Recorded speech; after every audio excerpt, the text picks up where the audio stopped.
Doctor Devendra Balara हम बागू भाई से निवेदन करते हैं उनका स्वागत करें यहाँ पे।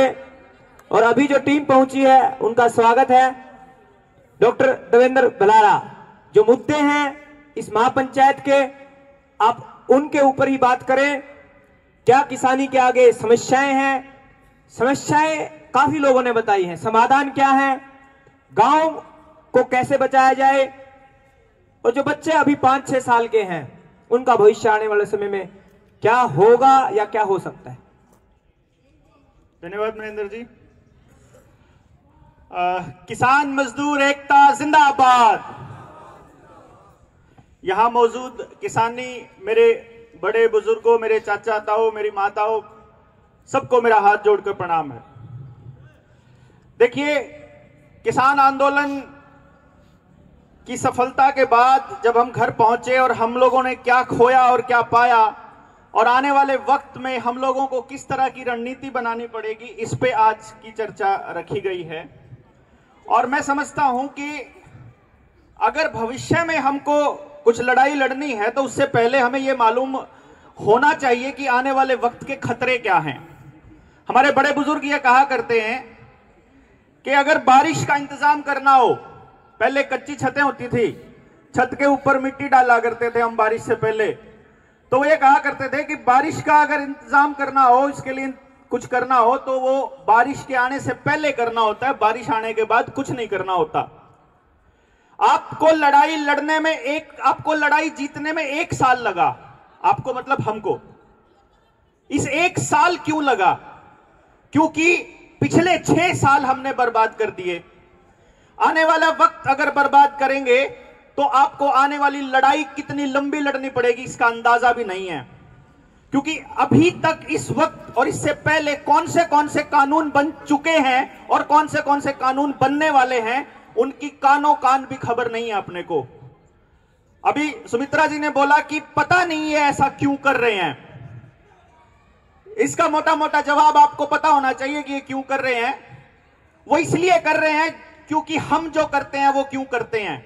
हम मतलब कोई भी इंसान, हर आदमी अपने घर के अंदर अपना कंट्रोल चाहता है कि अगर मैं पैसा कमा रहा हूं, मैं अगर कुछ दे रहा हूं घर को, तो मेरा कंट्रोल होना चाहिए।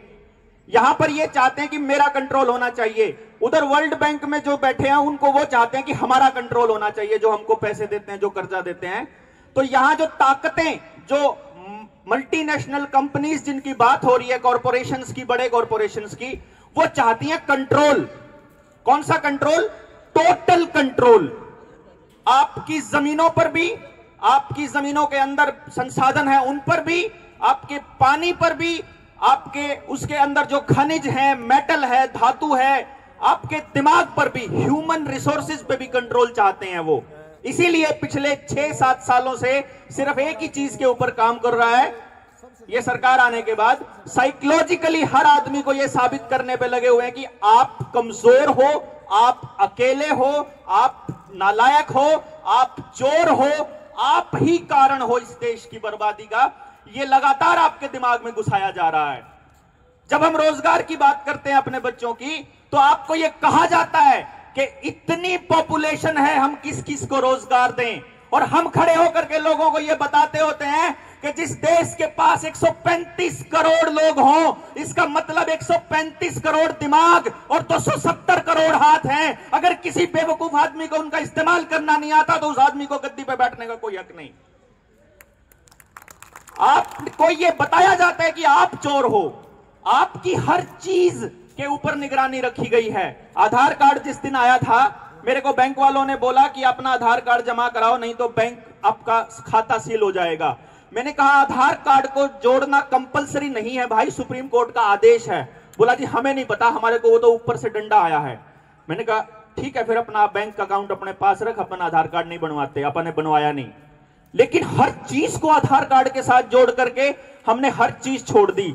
और आज देख रहा हूं आधार के साथ आपकी हर चीज जुड़ चुकी है। आपका गैस कनेक्शन, आपका पानी का कनेक्शन, ट्यूबवेल का कनेक्शन, मोबाइल का कनेक्शन, आपके जिंदगी जीने के जितने साधन हैं, आपकी खेती, आपकी जमीन, आपके बच्चे का स्कूल, हर चीज आधार के साथ जुड़ चुकी है। और उस आधार का डेटा सुरक्षित नहीं है, यह बात आप लोगों को, हम लोगों को मालूम नहीं है। जो गांव का आदमी है उसको नहीं पता है कि उस डेटा का इस्तेमाल कैसे होने वाला है, हम लोग कैसे बर्बाद होने वाले हैं। मैं यही बात आपको बताने जा रहा हूं क्योंकि हमारे गांव तक ये खबरें नहीं पहुंची हुई हैं। हम लोगों को नहीं मालूम है कि कितना बड़ा खेल चल रहा है। बिजली का नया कानून खाली कानून नहीं है, आगे पानी का जो कानून आने वाला है वो सिर्फ पानी का कानून नहीं आने वाला है। ये जो पिछले 6 सालों में, 7 सालों में आपको दिखाया गया है, कैसे आप सबसे पहले हर तबके को अलग कर दिया जाए, फिर हर इंसान को अलग रहने की फीलिंग दे दी जाए, और फिर उसके बाद उसको अलग वाकई कर दिया जाए। सोशल डिस्टेंसिंग आपने पिछले 2 सालों में लगातार सुनी है। क्वारंटाइन और सोशल डिस्टेंसिंग और लॉकडाउन, ये 3 शब्द आपने पहले कभी नहीं सुने थे। ये एक शब्द आपको सुनाए गए, बकायदा आपके दिमाग के अंदर फिट करे गए कि आपको कब क्वारंटीन होना है, आपको कब सोशल डिस्टेंसिंग रखनी है, कब एक दूसरे से अलग रहना है। जहां पर चुनाव नहीं है वहां पर लोगों के घरों में घुस करके टीके लगाए जा रहे हैं। जहां पर चुनाव, यहां पर तो बताया जा रहा है कि आपको सार्वजनिक स्थानों पर नहीं जाने दिया जाएगा, लेकिन वहीं पर आज इस वक्त प्रधानमंत्री नरेंद्र मोदी 2 लाख महिलाओं से बात कर रहा है कानपुर के अंदर, और इधर अरविंद केजरीवाल और राहुल गांधी वो सब के सब पंजाब के अंदर रैलियां कर रहे हैं इसी वक्त। हम लोगों को नहीं पता है इस बात का कि ये रिलेवेंस क्या है, ये क्या तरीका है। लेकिन पिछले कुछ दिनों से हमारे ऊपर मनोवैज्ञानिक एक दबाव बनाया गया। तो मैं जो बात आपको कहने की कोशिश कर रहा था, 2 साल से आपके बच्चे घरों के अंदर बैठे हुए हैं। जो बच्चा घरों के अंदर बैठा हुआ है उस आदमी को और उस बच्चे को लगातार टेलीविजन और मोबाइल के जरिए ऐसी चीजें परोसी जा रही हैं जो समाज के लिए जहर के अलावा और कुछ भी नहीं है। और यह बात यहां बैठा हुआ एक एक आदमी इस बात को समझता है कि हमारी एक पीढ़ी, 40 करोड़ बच्चे हैं अपने देश के अंदर, जो बच्चे आने वाले 5 साल में लगभग 2024 तक लगभग 20 करोड़ बच्चा ऐसा होगा जो स्कूल में नहीं गया, जो कॉलेज में नहीं गया, या जिसको उसके मां बाप ने सिर्फ एक लाइन बोली है कि तू फालतू बकवास मत कर, तेरे से तो चपरासी का पेपर भी पास नहीं होया। आप सोचिए, अगर 1 लाख बच्चा फॉर्म भरता है और सीट सिर्फ 100 है या 1000 है, ताकि तरीका कोई भी हो, सिफारिश का हो, पैसे से हो, पेपर दे करके हो, क्या 1000 से ज्यादा बच्चों को रोजगार मिल सकता है? अगर 1000 सीट है तो नहीं मिल सकता। तो बाकी का 99,000, अगर 99,000 बच्चा 1 लाख में से, वो कहां जाएगा? इसके बारे में आपसे बात करने के लिए कौन आया है आज तक? और क्या आपने बैठ करके कभी चर्चा करी है? और आपको क्या लगता है कि कौन करेगा ये इंतजाम? जैसे अभी मेरे से पहले एक वक्ता जी ने बोला था, मुझे नहीं मालूम, उनका नाम नहीं ध्यान अभी, उन्होंने कहा कि किसान का बेटा विधानसभा और लोकसभा में जाएगा तो वो करेगा। मेरे बुजुर्गों, इस बात को कान खोल करके सुन लीजिए, आप यहां से जिसको मर्जी भेज दीजिए, कोई नहीं करेगा, कोई भी नहीं करेगा, क्योंकि सबको मालूम है कि ये लोग सोए हुए हैं। सबको मालूम है कि इनके पास नॉलेज इकट्ठा करने का, इंफॉर्मेशन इकट्ठा करने का साधन भी नहीं है। जब हम किसान आंदोलन लड़ रहे थे, इस पूरे के पूरे 1 साल के दरमियान मैंने गांव-गांव जाकर के, हर पंचायत में जाकर के एक बात बोली थी कि अपने बच्चों को घरों से क्यों नहीं निकालते हो, क्यों डरते हो उनके ऊपर मुकदमे होने से। जब हम, मेरे बहुत से लोगों से मैंने कहा, उन्होंने, वो अपने बच्चों को जान के ये कह के आते थे कि भाई तू तो घर बैठ, तेरे ऊपर खाम खाई मुकदमा हो जाए, कुछ चोट बाट लाग जाएगी, इन्हें तो हम देख लेंगे, हम बतेरे बैठने। क्योंकि अगर वो नौजवान निकलते, ये जितने नौजवान यहां आज वॉलंटियर के तौर पे खड़े हुए हैं, ये सभी वो लोग थे जो वहां आंदोलन के अंदर शिरकत कर रहे थे, लेकिन हमने हमारा बच्चा घरों में बिठा के रखा हुआ था। आपके पास जानकारी कहां से जाएगी? या तो टेलीविजन से जाएगी या अखबार से जाएगी। और यहां बैठा हुआ एक भी शख्स ऐसा नहीं है जो इस बात को नहीं समझता कि टेलीविजन और जो अखबार है वो सारा मीडिया बिका हुआ है। समझते हैं आप इस बात को? इसका मतलब जो चीज आपके पास पहुंच रही है वो टोटली वही है जो ये चाहते हैं, जो लोग ये चाहते हैं। ये कौन? जिसके मालिक कौन? आज अंबानी अडानी अपने को इस देश के अंदर दुश्मन नजर आता है, लेकिन आप में से बैठे हुए कितने लोगों को यह मालूम है कि बिल गेट्स और रॉकफेलर फैमिली के कितनी कितनी इन्वेस्टमेंट अंबानी और अडानी के बिजनेस के अंदर है, हमें कुछ भी नहीं पता। कब रिलायंस का 12% शेयर खरीदा, कब 26% शेयर रॉकफेलर ने खरीदा और कब उसने बिल गेट्स ने खरीदा।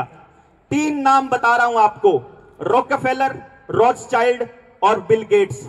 इन तीनों का संबंध आपको समझ में आएगा। इस सब कुछ जितना भी चीजें हो रही है इसकी एक आजकल एक नया शब्द है जो प्रधानमंत्री 2 बार बोल चुके हैं, एक बार लाल किले से, एक बार भारत की संसद के अंदर, न्यू वर्ल्ड ऑर्डर। अगर ये आपको समझ में आ गया तो आप अपने बच्चों को बचा लोगे, वरना मैं यहां खड़ा होकर के आज गारंटी से कह रहा हूं आपको, आने वाले 5 सालों के अंदर आपकी औलाद को मैं गुलाम दिखाऊंगा। 5 साल, ज्यादा नहीं, जिंदा आपके मेरे जिंदा होते मैं अपनी औलाद को गुलाम दिखाऊंगा। आप आधा गुलाम तो हम लोग हो चुके हैं, हमने मानना शुरू कर दिया है। ये डिप्टी कलेक्टर कैथल का 1 हफ्ता पहले इस हरामखोर ने एक आदेश पारित किया कि तुम इसके अंदर नहीं घुस सकते, और हमारे गांव के लोगों में इतनी हिम्मत नहीं कि वो जाके पूछेगी रामजादे तू तनख्वाह किसकी लेता है, तू कौन से पैसे से चलता है, तू कौन होता है बताने वाला कि हम कौन सा टीका लगवाएंगे और कौन सा नहीं लगवाएंगे, मेरे शरीर के अंदर क्या जाएगा, मेरी मर्जी के बिना मेरे शरीर को छूना बलात्कार की श्रेणी में आता है। और ये सरकार लगातार बलात्कार कर रही है और हम लोग चुप खड़े हैं। कल 3 दिन पहले एक मास्टर जी मिले मुझे, कहने लगा मैंने तो टीका नहीं लगवाया, मेरी बेटी ने भी नहीं लगवाया, मेरी बहू ने लगवा लिया, मेरी वाइफ ने। आपकी वाइफ ने क्यों लगवा लिया भाई? मेरी वाइफ का उसका डीडीओ कहने लगा कि अगर नहीं लगवाएगा ना दूसरी डोज तो तनख्वाह नहीं निकलेगी। मैंने कहा ठीक है, फिर अगले महीने वही डीडीओ न्यू भी कह देगा कि अपनी लुगाई ने पूरी रात नहीं बेचेगा तो तनख्वाह नहीं निकलेगी, फिर उन्हें भी बेच दिए।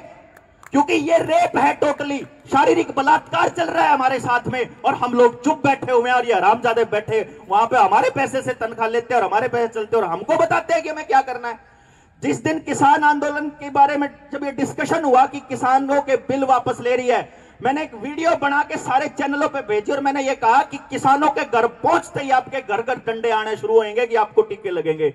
और इस टीके के अंदर क्या है? एक्सपेरिमेंटल जीन थेरेपी है। जिसने लगवा लिया है, जो आज से 6 महीने पहले लगवा लिया था, वो देख लियो उसका शरीर का क्या हाल हो रहा है। नहीं होया तो आने वाले टाइम में देख लियो, थोड़े दिनों में क्या होगा। आप ये जो 3 नाम मैंने आपको बताए थे, ये सीधे सीधे आपके भविष्य के साथ जुड़े हुए हैं, रॉथस्चाइल्ड, रॉकफेलर और बिल गेट्स। मैं इसको समझाता हूं थोड़ा सा। आज से 50 साल पहले अपने देश के अंदर एक नया नाम आया था जिसका नाम था ग्रीन रेवोल्यूशन, हरित क्रांति।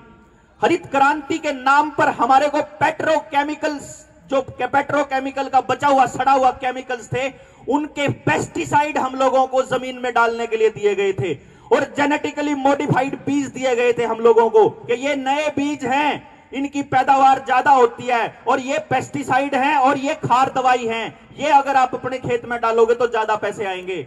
हम लोगों ने क्या किया? खेत में किसान को, अब सरकारों ने क्या किया, क्योंकि ये समझना पड़ेगा, उस वक्त कांग्रेस की सरकार थी, आज भाजपा की सरकार है, बीच में जितनी सरकारें आई सबने इसी दिशा में काम किया, तो कोई एक भी बचा हुआ नहीं है। कई दिन सोच रहे हो कि एक कसूरवार है, क्योंकि हम सोए हुए थे, इसीलिए, क्योंकि हमको पता नहीं था कि जागना कैसे और बात कैसे करनी है, सिर्फ इसलिए। उन लोगों ने क्या किया, जो पेट्रोल और डीजल जहां कंट्रोल है, तेल के कुएं जो अरब कंट्रीज के हैं, वो किस फैमिली के ऊपर, किस फैमिली के अंडर में है मालूम है आपको? पता है किसी को? रॉकफेलर फैमिली, जो मैंने अभी थोड़ी देर पहले नाम लिया था। रॉकफेलर फाउंडेशन का है तेल के कारखुए।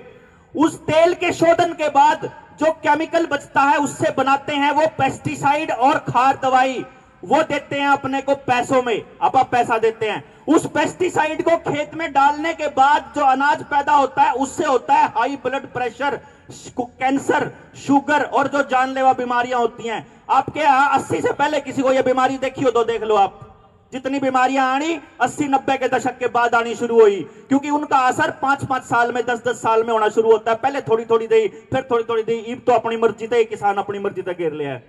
तो आपको यह मालूम पड़े कि भाई तेल भी जो आप खर्च करा, हाँ, वो भी रॉकफेलर को जाता है, उसका पैसा भी। जो आप पेस्टिसाइड डालते हैं वो पैसा भी उसी रॉकफेलर को जाता है।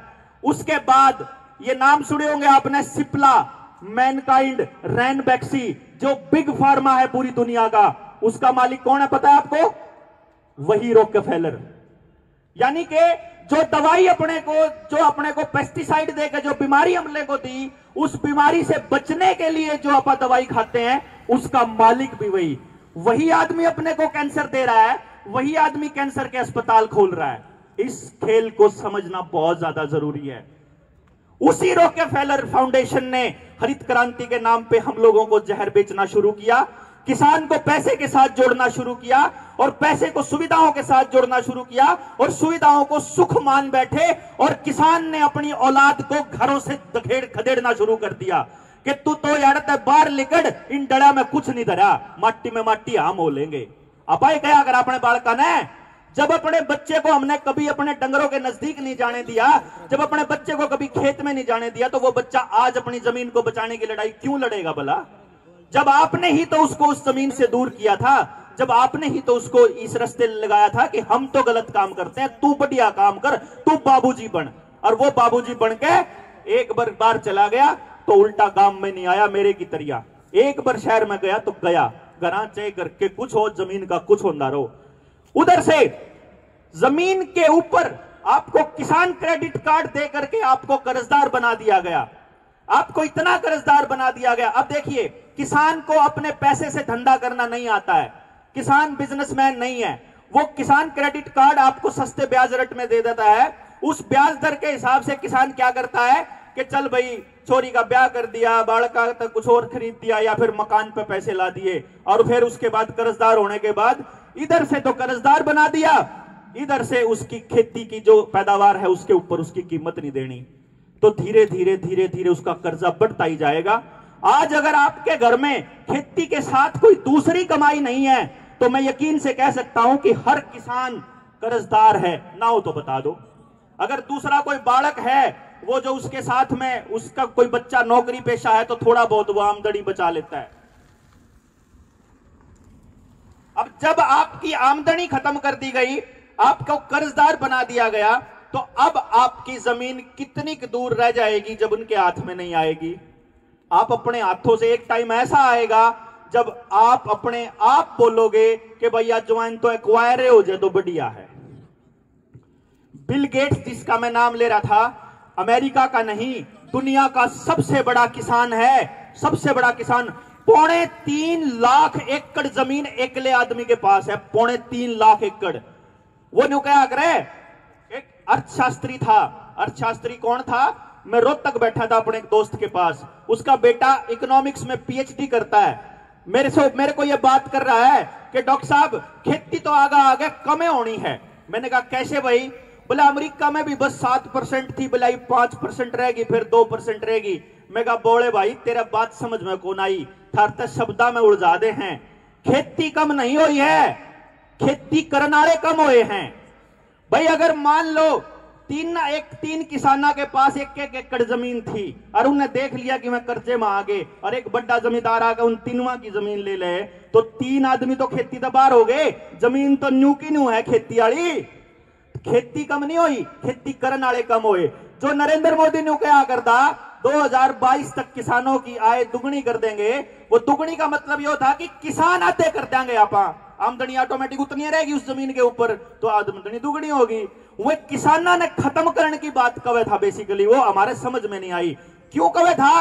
क्योंकि इस बात को समझने के लिए आपको नेशनल लेवल पे चल रही गतिविधियों के ऊपर नजर रखनी पड़ती है। जिस टाइम 2015 के अंदर बिल गेट्स को पद्म भूषण पुरस्कार दिया नरेंद्र मोदी ने, उस वक्त नीति आयोग की ट्रांसफॉर्मिंग इंडिया, ट्रांसफॉर्मिंग एग्रीकल्चर के नाम पे एक दस्तावेज है भारत सरकार का, उसके पेज नंबर 21 के ऊपर यह लिखा हुआ है कि हम आने वाले वक्त के अंदर इस देश के अंदर करेंगे फार्मिंग विदाउट फार्मर्स, बिना किसान की खेती करके दिखाएंगे आपको। वो बिना किसान की खेती कौन करेगा? आपको इस बात का पता भी नहीं होगा ब्लू रिवर टेक्नोलॉजी क्या है। सुना है नाम कभी? ब्लू रिवर टेक्नोलॉजी एक ऐसी टेक्नोलॉजी है जिसकी मदद से किसान 1 इंच भी खेत में जाए बिना, 1 दिन भी खेत में जाए बिना सब काम कर सकता है। आपकी खेत की जुताई कंप्यूटर अपने आप करेगा, उसके अंदर फसल अपने आप बोएगा। उसके बाद मान लो आपकी टमाटर की खेती है, तो आपका ड्रोन आएगा, उस ड्रोन वो टमाटर के ऊपर सेंसर मारेगा, देखेगा ये तो कच्चा है, अभी अगले पे जाओगा, देखेगा पक रहा है, उन्हें तोड़ के उसमें रख देगा क्रेट में। जब क्रेट पूरी भर जाएगी, वो उठा के ड्रोन, बड़ा ड्रोन आके उसने ट्रक में धर देगा, ट्रक अपने आप चाह के ड्राइवर चाहिए वो आगे कर देगा। ये है blue river technology. Blue river technology को डेवलप किसने किया मालूम है? जिसको आप सबसे ज्यादा कमाई करके दे रहे हैं, जॉन डीरे। नाम सुना है जॉन डीरे का? तो सुना ही होगा। जॉन डियर का आग्रह है जिसने जॉन डियर ट्रैक्टर आप यूज करते हैं, ये blue river technology John Deere की है। और जॉन डियर किसका है पता है आपको? जॉन डियर बिल गेट्स का है। यानी कि बिल गेट्स वहां तक घुसा हुआ है। जो आगरा के बारे में अगर आपने सुना हो, एग्रीकल्चर के ऊपर रिसर्च अथॉरिटीज बनाई थी, जिसके अंदर साउथ अफ्रीका में भूखमरी मिटाने का ऐलान था कि 2020 तक आपकी भूखमरी मिटा देंगे। साउथ अफ्रीका के अंदर 1.5 गुना भूखमरी हो गई है।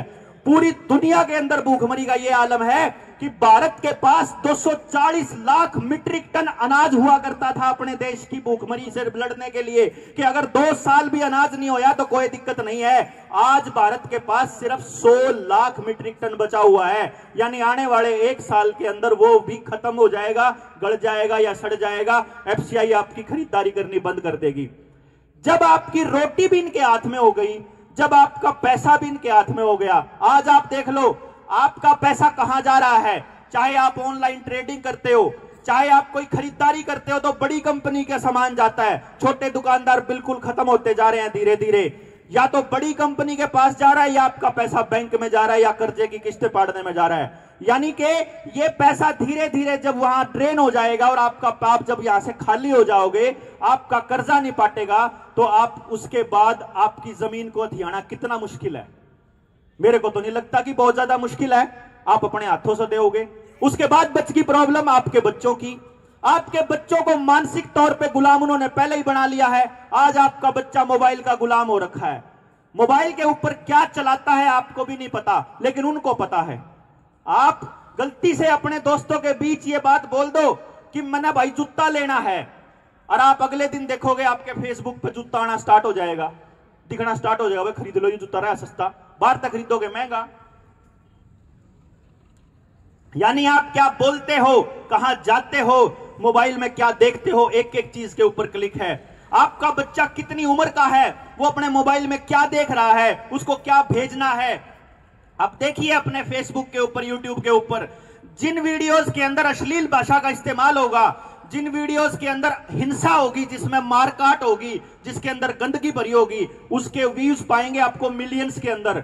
और मेरे वर्गा आदमी जब किसी एजुकेशन पे बात करेगा तो मानने नहीं देखता कोई भी। क्यों? क्योंकि वो अपने आप रोक देते हैं, वो आप तक आने ही नहीं देते कि ये वाली बात आप तक नहीं आनी चाहिए, ये वाली बात आपके दिमाग के अंदर कचरा भर दिया जाए। तो आपकी एक नई पीढ़ी खत्म कर दी गई। उसके बाद जो जवान बालक है उनको खत्म कर देंगे इस टिक्के से, जवान लग रहा है, और मारा नासिब धीरे धीरे ये किसान आंदोलन इस खेती में कर देंगे। फिर मार तो रखिए, रास्ता बचा भाई जमीन भी नहीं बची, रोजगार भी नहीं है। शिक्षा के नाम पे बात सुन लो। 3 सितंबर 2021 की कहानी है यार। प्रधानमंत्री की चिट्ठी आई थी हर ग्राम सभा के पास। जो भी यहां सरपंच बैठा हो, पुराना सरपंच, वो सरपंच बता देगा, इस मैं गलत तो नहीं बोल रहा हूं। हर ग्राम सभा, ग्राम पंचायत को यह चिट्ठी आ चुकी है कि आप हमें यह बताइए कि आपके गांव की कौन सी जमीन को मोनिटाइज किया जा सकता है, बेचा जा सकता है या नीलाम किया जा सकता है। चाहे जोड़ बेचने तैयार हो ना, गांव जोड़ खरीदने भी तैयार हैं। अगर गांव की गाड़ बेचने तैयार हो तो गाड़ी भी खरीदने तैयार है। बनी की जमीन, शामलात की जमीन, स्कूल, अस्पताल, डांगरा का अस्पताल, बिजली का पावर हाउस, चाहे शुगर मिल, कुछ भी हो, आपकी सारी जमीन खरीदने को ये लोग तैयार बैठे हैं। आप बस नाम बताओ के बेचना है। और ये कैसे बेच सकते हैं? क्योंकि पहले आपकी जमीन होया करती थी उसी के नाम, या तो ग्राम पंचायत के नाम या फिर उसी पूर्वज के नाम जिसने वह दान दी थी स्कूल की जमीन। आपको पता भी नहीं चला।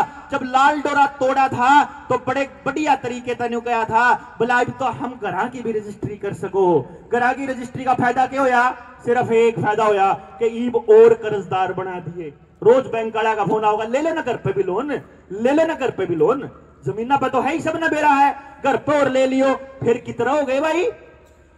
जमीन भी गई, आपकी खेती की जमीन भी गई, आपकी घर भी की जमीन भी गई, और आमदनी भी गई। उसके बाद आप गुलाम हो कि नहीं हो, पहले न्यू बता दो। जब आपकी रोटी है बस की बात नहीं होगी तो। औलाद बची थी थोड़ी बहुत, नौजवानों के लिए रास्ता बांध रखा है। खुद हमारे देश का गृह मंत्री जो पहले तड़ीपार हुआ करता था, वो आदमी अडानी के साथ लग के ड्रग्स का कारोबार करता है और अफगानिस्तान से हीरोइन मंगाता है हमारे बच्चों के लिए। 3,000 किलो ड्रग्स तो वहां पकड़ी गई और 27,000 किलो जब पकड़ी गई थी उस तो पहले महीने, और ये तो सिर्फ 1 महीने का बयान है। इस तो पहले हम कितना धंधा करने लाग रहे हैं वो बता दो। यहां बैठा एक भी आदमी जो मेरी बात न काट सकता हो कि बिना पुलिस वालों की मर्जी के, बिना प्रशासन की मिली भगत के अगर ड्रग्स का धंधा हो सकता हो तो बताओ। बिना पुलिस की मिली भगत के नहीं हो सकता। इसका मतलब आपके बच्चों की नसों में जहर डालने का प्रोग्राम पहले बिठा रखा उन्हें। कदम सोचते हो कि तुम किसी तरीके से बच लोगे। जब मारे बालका ने करण ने कुछ पावेगा नहीं। ब्रेक दू, रोक दू क्या, कंटिन्यू करूं? जी थैंक यू।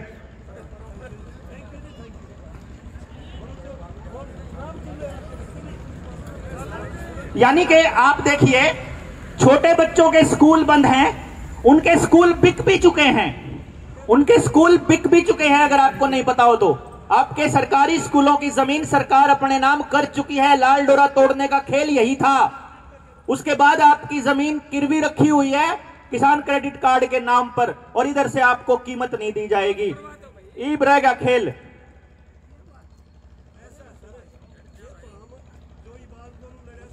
मैं अगली भाई एक बात सुनो, यह शांत मीटिंग हो, उसका तारा तकलीफ के कोई बतावा से कोई सारी चीज बता रहा है, तुम्हें ज्ञान नहीं उसका देने। अरे ये स्पेशल वक्ता ये बुलाया था, पहले बताया यहाँ स्टेज के ऊपर, पहले इसने पहले बताया था कि बोल लेंगे। भी तो बोल सकते हैं। चलो मैं बताता हूँ, 2 मिनट में खत्म करता हूँ। 1 मिनट। कुछ लोग कह रहे हैं कि आज का एजेंडा नहीं है, साफ तौर पे लिखा हुआ है मजदूर किसान संपूर्ण आजादी। कौन सा एक लाइन है कि जिस पे कह रहे हैं कि आज का एजेंडा नहीं है? ये हमारे बुजुर्ग कोट वाले बोल रहे हैं कि आज का एजेंडा नहीं है। मजदूर किसान को आजादी कैसे मिलेगी? आप आओ बोलो। ईब लाग रहे हैं। देखो मैं बताता हूं, मैं आपका दर्द समझता हूं। मैं सिर्फ ये बता रहा हूं आपको, अगर आपको लड़ाई लड़नी है तो पहले आपको यह पता होना चाहिए लड़ाई किस किस से लड़नी है और लड़ाई क्यों कर लड़नी है और लड़ाई कौन लड़ेगा। अगर ये बात नहीं पता तो आड़े बैठ के ना न्यू बैठ के पंचायत दुनिया जान की होली और दुनिया जान की खत्म होली। बिना ग्राउंड पे काम करे, बिना उतरे, बिना इसके ऊपर सच्ची में मंथन करके काम करे, इन पंचायता का कोई तुक मैं नहीं समझता। और मैंने एक भी लाइन जो न्यू बोली हो, तुमसे भाषण की हो और आपके मतलब की ना हो और जगामा का ना हो तो वह बता दो। मन्ना कुर्सा अपना एजेंडा चलाना है कोई। इबम मैं ये बताऊं, मैंने अभी से पहले 32 वक्ता सुने थे। 32 के 32 वक्ताओं में से एक भी वक्ता ने नई बात की हो तो बता दो मैंने। और जागले दो रहा हो तो इससे न्यारी बात और इससे बढ़िया बात तो आ जाओ भाई, कटी खड़े। हाँ जी, ईब रागी आपकी बात सुन लो। ईब बेरा लग गया आपने कि लड़ाई क्यों कर है, यानी कि बालक बचाने पड़ेंगे, उनकी शिक्षा बचानी पड़ेगी, उनके रोजगार का इंतजाम करना पड़ेगा और मल्टीनेशनल कंपनी से छुटकारा पाना पड़ेगा। ये रास्ता होगा बस, और तो कोई रास्ता नहीं होगा। अब इसका रास्ता कैसे बचाओगे, इस रास्ते ने क्यों कर बचाओगे, सब तक पहले समझ लो। यो गांव के गांव में जितने लोग अड़े बैठे हैं, एक बात की ओंकार भर दो, मेरी बात बता दो। गांव राम की सोच बदले बिना कोई बदलाव संभव है के नहीं? बदलाव संभव है। नंबर 2, गांव का जो सबसे गरीब आदमी है उसको शामिल किए बिना बदलाव संभव है के नहीं? संभव है। यानी एक तो गांव का जो सबसे गरीब और सबसे पछले कदम पे बैठा हुआ बालक है, जो छोरा है, जो परिवार है, वो भी गेल लाना पड़ेगा। नंबर 2, अपने पास सबसे गांव की सोच पे काम करना पड़ेगा। सबसे बड़ा काम है सोच पे काम करना, सबसे बड़ा काम।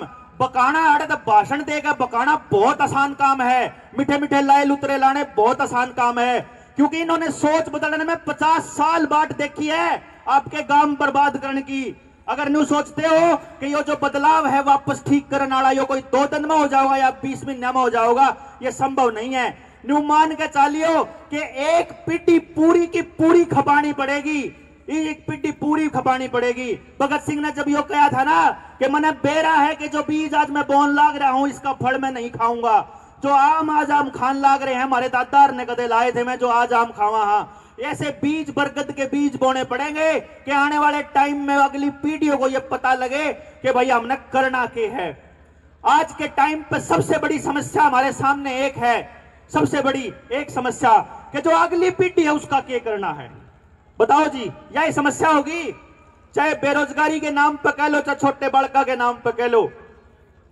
देखो अपन हर चीज चाहिए है, यहां मौजूद जितनी भी चीजें हैं, कपड़ा लत्ता और लकड़ी, जो एटरम शटरम जितनी भी सामान अड़ पड़े हैं, मैं एक चीज बड़े दावे के साथ कह सकता हूं कि जितनी भी चीज यहां रखी हुई है जमीन के अलावा कहीं नहीं मिल सकती। मैं उनकी शुरुआत जमीन से है।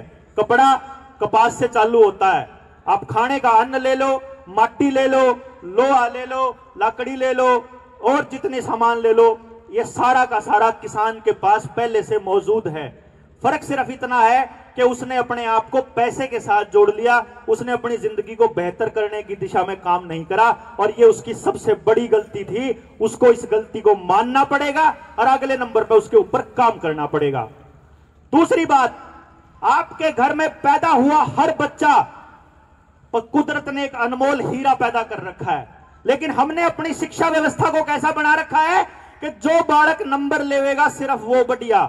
जबकि मैं ये कहता हूं कि 40 बच्चा की क्लास में सबसे पीछे बैठे बालक जो जिसके 40 में तो 0 नंबर आवे हैं, उस बालक में भी एक हुनर हो सकता है। वो हुनर क्या है ये पता लगाना या तो उसके माँ बाप का काम है, या उसके टीचर का काम है, या उसके समाज का काम है। सरपंच का काम हो, चाहे एमएलए का हो, चाहे मुख्यमंत्री का, चाहे सांसद का, चाहे प्रधानमंत्री, किसी का हो, उस बालक का नहीं है, या काम है उसके समाज का।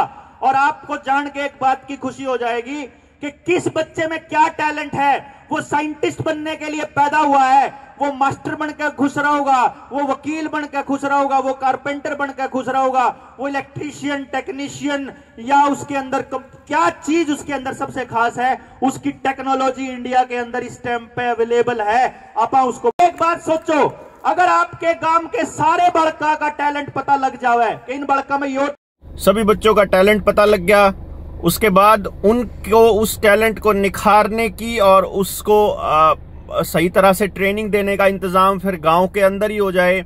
उसमें चाहे कोई भी फील्ड हो, उस फील्ड का इंतजाम गांव में ही हो जाए। क्योंकि कोई भी इंसान या कोई माता पिता अपने बच्चे के लिए इंतजाम करता है और वो शहर से बाहर जाता है, तो अकेले माता पिता को उसके ऊपर खर्च करना पड़ेगा बहुत ज्यादा, और लेकिन मिलके गांव इकट्ठा होकर के गांव के अंदर ही इसका इंतजाम बढ़िया तरीके से कर सकता है।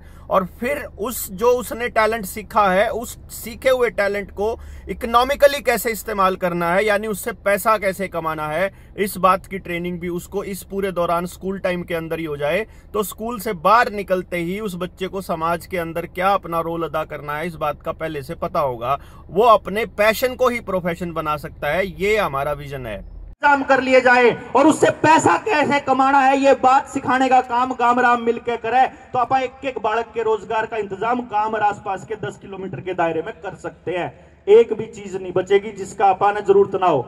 हम जब इस गांव में गए थे ना, जब रिसर्च करी हमने 2018 के अंदर, एक गांव में गए थे हम, इस गांव के घर घर में जाकर हमने ये पूछा, थारी अनाज की कितनी खपत है, खान का कितना, डांगरा का कितना, ट्रैक्टर कितने रखो, डांगर कितने रखो, बच्चा कौन से स्कूल में पढ़ा, इलाज कितना करवाया करो, आन जान का क्या करा करो, मोटरसाइकिल, ट्रैक्टर, कार की इंतजाम, एक एक चीज हमने पूछी। और ये बात आपको जान करके बड़ा हैरानी होगी और बड़ा दुख होगा कि भाई एक गांव जिसकी जनसंख्या 4,500 है, वो अपने बच्चों की पढ़ाई पे 53 लाख रुपया महीने का खर्च करके शहर के 5 स्कूलों के मालिकों को देने लग रहा है। और ये गांव हर गांव का है, हिसाब ला लो 6800 गांव है हमारे हरियाणा के अंदर, 6800 के करीब गांव है। और एक गांव जब 50 लाख रुपया महीना, मतलब साल का 6 करोड़ रुपया अगर 6 मालिका के हाथ में पूजन लग रहा है, तो गांव क्यों फड़े फूलेगा, न्यू बता दो। लगभग 30 लाख रुपया वो अपने इलाज पे खर्च करने लग रहा, और उस इलाज तो उल्टा बीमार होने लग रहा। ट्रांसपोर्ट के ऊपर अननेसेसरी पैसा खर्च करने लग रहा, और कमाई किससे देने लग रहा, मल्टीनेशनल कंपनियों को। क्यों? क्योंकि अपन बेरा ही नहीं की करना के था, उस बालक पे करवाना के था। हम जब गांव में गए, एक एक आदमी के पास, एक एक बच्चे के पास इतना टैलेंट था, तो हमने ये पता लगा कि अरे तो बहुत गजब। आपके यहीं तो शाम के नजदीक में ही सॉरी महेंद्रगढ़ के अंदर ये है अटेली के पास गांव है ताजपुर, वहां हम दूसरे लेवल में भी एंटर कर गए थे 2020 में। फिर ये लॉकडाउन लगा दिया। लॉकडाउन क्यों लगाया था? क्योंकि आप अगर आपस में बैठ के चर्चा कर लेते जो करण लग रहा है, तो ये आंदोलन इससे पहले चालू हो जाता। लेकिन हमें चर्चा करने के लिए, रोकने के लिए आज के टाइम पे ये लॉकडाउन दोबारा से लगाया जा रहा है। मैं एक चीज का आह्वान करता हूं कि भाई बड़का का भी पता लग जाओगा, बड़का की एजुकेशन भी गांव के गांव में शुरू करी जा सके है। सरकार से आत्मनिर्भर होगा, हम अपने गांव में सब कुछ बना सका। हाँ, चाहे लकड़ी का हो, चाहे गद्दे हो, चाहे झाड़ू हो, चाहे साबुन हो, चाहे तेल हो, चाहे शैम्पू हो, चाहे कपड़े हो, सब कुछ अपने गांव के अंदर तैयार किया जा सके। कितने जाने की जरूरत नहीं है, मल्टीनेशनल कंपनियां पर जाने की जरूरत नहीं है। लेकिन यह बात तब होगी जब गांव में बैठ के इसके ऊपर चर्चा होगी और सबका गांव इसके अंदर शामिल होगा। शामिल हो जाओ, बात करो। जो गांव का सब नुमाइंदे हो ना भाई, ये गांव के सब नकम्मे बालक हैं, और ये बालक कति किसी काम के नहीं है। वह बालक दे दो मारती गांव के लिए, एक गांव के लिए जब 20 बालक इसे मिल जाए, उन सारी चीज समझा के गांव के लिए काम करने पर ला देंगे। नशा करना छोड़ देंगे आपके बालक, एक भी बालक नशा नहीं करेगा। कारण क्या है? नशा करने से जो डोपामिन बनता है शरीर के अंदर, जो यानी कि खुशी का आनंद देता है, जैसे दारू पिए पता ना बेटे कुछ नहीं है, जो ये फीलिंग आती है ना, वह फीलिंग काम करके भी आया करे। अगर आप समाज के लिए कुछ करते हो तो वही फीलिंग अगर अपने बच्चों को दे दी जाएगी, तो आप ये मानिए कि आप इसके ऊपर काम कर सकते हो। तो मेरा एक प्रस्ताव है यहां कि जितने गांव यहां आए हुए हैं, वो गांव के गांव अपने अपने गांव में बैठ के सारे गांव ने बुला के ऐसी संगोष्ठी आयोजन करो। जो युवा जो आपके इस टाइम पे बेरोजगार बैठे हैं, उन युवाओं ने समझाओ कि खबरा में तो आपके काम की खबर की ऊपर काटनी है। आप अपने काम की खबर काट के उसका इस्तेमाल अपने गांव को बनाने के लिए कैसे करना है, और उनको ट्रेनिंग देगा, उनको गांव में गांव के लिए काम करना चालू करो। क्योंकि गांव ने बचाओगा, गांव का आदमी, गांव का बालक, गांव का युवा, और कोई नहीं बचाना हुआ, चाहे कितना यहां गला लियो। नंबर 2, बस मैं बंद करूं। हाँ हाँ हाँ, पूछ लो, बताओ बताओ बताओ। हाँ, खत्म हो लन दो, फिर कर दो, फिर पूछ लियो।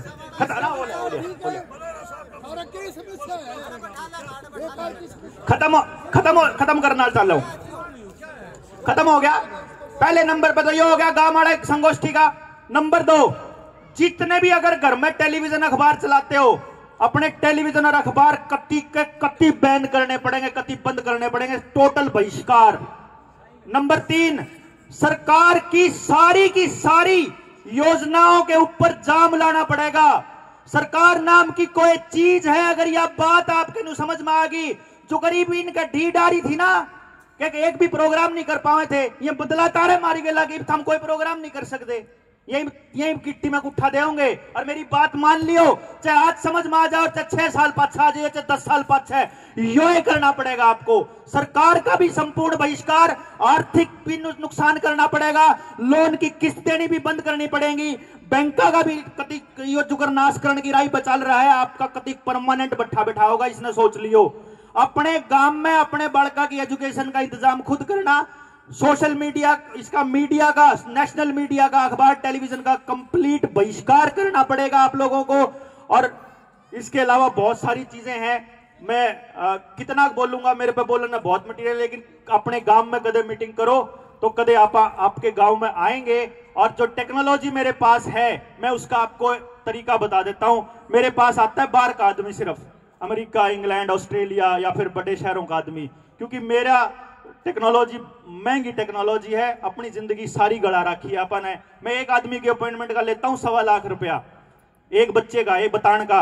अगर गांव राम अगर इकट्ठा होकर उस टेक्नोलॉजी को अपने गांव के लिए इस्तेमाल करना चाहता है, तो गांव के युवाओं को अपने जैसी कॉपी तैयार कर दूंगा, और किसी गांव में तक कदे एक सिंगल रुपया नहीं लेऊंगा, इस बात की गारंटी मैं लिखता हूं। अपने गांव खातर अपने गांव ने बचा लो, और जितना इस्तेमाल मारा हो सकता हो कर लो, और नहीं तो हम तो बैठे हैं चंडीगढ़ में, माना तो कोई फर्क नहीं पड़ता, हम तो बच लेंगे। जित कहोगे उड़ा आ जाएंगे, ताऊ टेंशन ना लो आप। मेरा नंबर इनके पास है, मनिंदर के पास, मनदीप के पास रहे। मनदीप तो कई बार कह भी लिया मैंने, इस पे करेंगे और बड़ी शांति से आप लोगों ने सुन लिया, इस पे काम कर लेंगे और अपने काम ने बचा लेंगे। इतनी सब बातों के साथ मैं आज धन्यवाद। और आप सवाल पूछ लो केको से, बताओ जी।